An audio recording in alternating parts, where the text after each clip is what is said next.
Hi, it's Ashley from Sweet Dreams Bake Shop, and welcome to the most tedious cake tutorial I'm going to show you on this channel. Just kidding, I can't make any promises about that, but I can help you spend some of that extra time you might have on your hands if what you want to do with your spare time is pipe mini dots for hours and hours. Alright, I am being a little bit overly dramatic about this. I'm just trying to pre-warn you that this cake tutorial is going to be quite labor intensive. Now I will say though, it is actually pretty simple. So if you're just starting out with cakes, this might be a design that you would like to start with because it's really just all about dotting. Now here I am smoothing out my buttercream. I'm not being too picky though because most of this is going to get covered up with the dots. So pretty much just choose whatever cookie cutter that you would like to duplicate on your cake. I'm choosing this ice cream cone because it's fairly large and it takes up most of the space, and I was really wanting to use my ice cream sprinkles, which I'm going to show you later on in the video.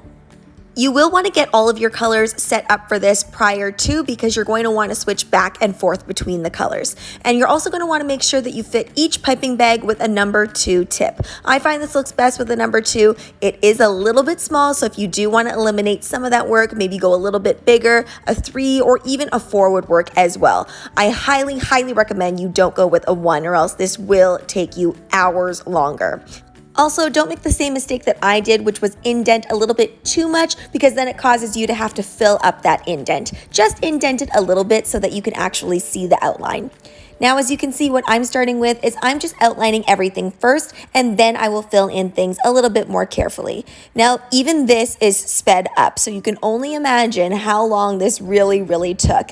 And again, this isn't hard work. It's just about making sure that the dots are even, or as even as you can get them, and it's all about having that patience. Now, because this cake is pretty small, you'll notice that I do have it to the edge of my cake stand. That's just so that I can rest my elbow on the table and then just kind of dot to make sure that everything is nice and steady.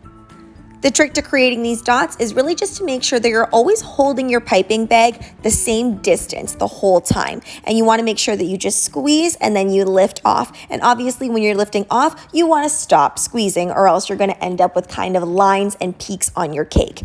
Now, a few weeks ago, my friend that needed all that help with those cupcakes showed me this technique, and she said, you need to do something like this for your channel. And I said, no, I really don't have time for that. But here I am doing all of this piping, and I did choose a really small cake. This is a 4-inch cake, and it's not even as tall as the Gucci cake that I made yesterday. It's a lot smaller than that, but it still took me a lot of time to do this.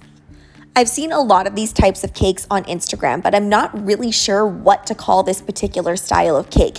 It's very reminiscent though of those star tip cakes that I used to make. Especially in the beginning, I feel like a lot of us go through that where we start with the star tipped cake, especially if you were making cakes about 10 years ago. But using a number 2 tip or a round tip seems to take way longer than the star tip. And I feel like with the star tip, you could get away with things not being super even, but it would still look like it was fairly even. Whereas with this, you really can't layer things on top of one another. You have to make sure that everything is laid out fairly flat and fairly even. And that's where it gets a little bit trickier than the star tip, but still, I say if you're starting out, this is a great place to start, if you have some hours. You'll notice I'm freehand piping all of the details like the drippy ice cream look as well as the waffle cone section. If you don't feel comfortable doing that, you can definitely indent things before you actually pipe on your cake.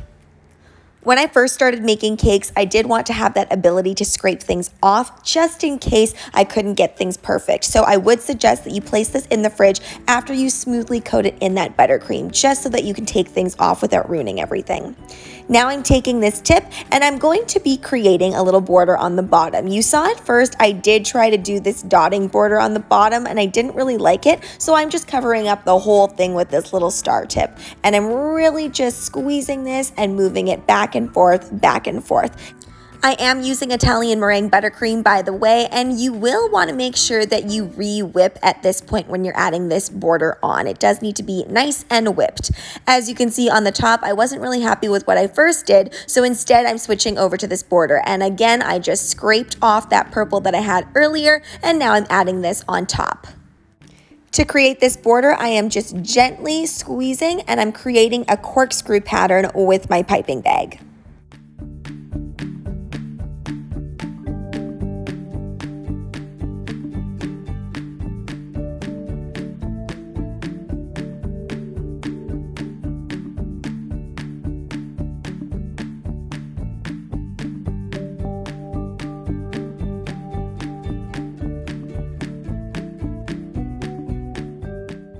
I told you guys I would feature those sprinkles that I was paid with for making those 1,200 cupcakes. So I'm taking this really, really fun sprinkle mix and I'm just adding sprinkles all over the place. These little ice cream cone sprinkles are my absolute favorite. They're more like a candy, I would say, than a sprinkle. And I'm just making sure to put a lot on here.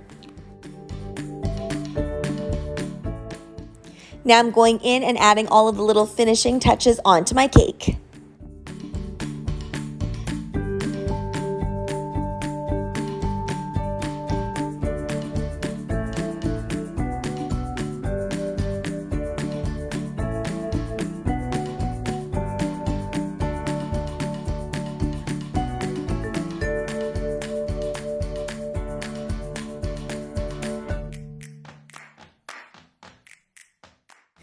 My apologies, I did not hold this up for nearly long enough, but do not worry, I will put every single thing that I'm using down in the description box below. I'm really trying to be careful and making sure that I'm putting in every single thing.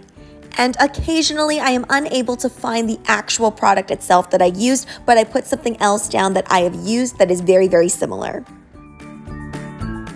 Now, I didn't record the exact amount of time that this actually took me to create, but I'm gonna venture somewhere in the ballpark of 3 hours, which doesn't sound that ridiculous until you remember that this is only a 4-inch cake. I can't believe all of that dotting took so much time. Now let's get into the pricing of this cake, and let me tell you, I did find the pricing of this to be a little bit tricky because yesterday we did the $120 for that Gucci cake, which took a significantly less amount of time. So I would have to price this at $130, which, if I'm being honest, is a little bit of a tough sell. Now that being said, this probably wouldn't be something that I would recommend to clients and customers to get personally. However, if they really wanted this type of look, that's how I would generally price this cake. And we also have to remember, it's not just the dotting that takes the amount of time and materials. We've got lots of different sprinkle types on there, and whipping up that buttercream, making sure it's the correct texture for all of the different uses, is a skill and does take time. Thanks so much for watching, guys. Don't forget to like, share, and subscribe so you can be part of the Sweetie fam. Right now, I'm uploading weekly, so make sure you hit that notification bell so you know when I upload. Also, be sure to comment, request, or ask a question. I love hearing from you guys. Bye!